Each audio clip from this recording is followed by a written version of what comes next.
Hey all, howdy from the North Pole.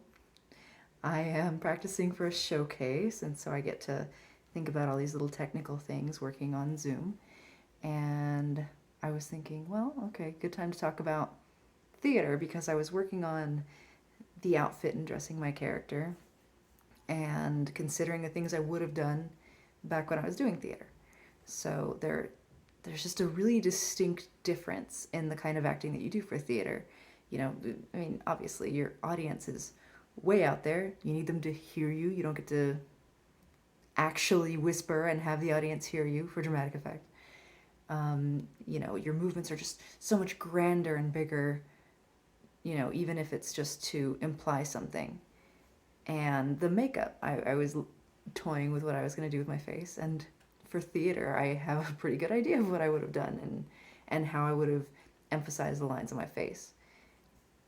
And it's so much, you know, the camera picks up so much more that, I mean, I scrapped that all together, but I discovered those differences in how much more subtle I have to be with makeup.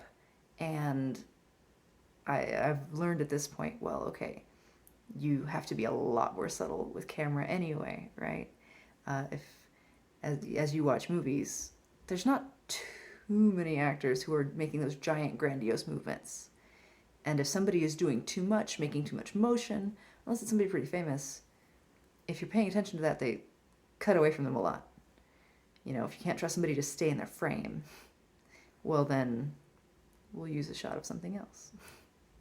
So keying in those movements, knowing when to be still and when to move, and how much to move, understanding what your frame is. You know, if I'm here to here and not right up here with you guys, or whatever the case may be.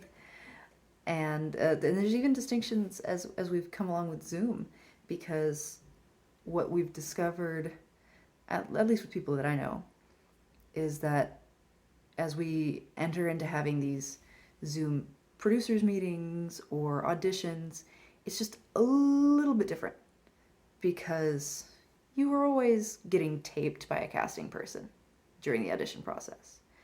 But the back and forth, knowing when to wait and when to speak and when to kind of make a noise to get yourself on camera so that your good parts are emphasized, or when to lean into camera and where to look.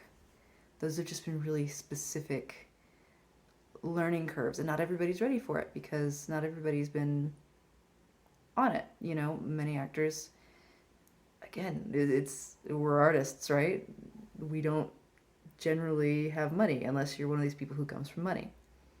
So as people have been out of work, they've been out of class too.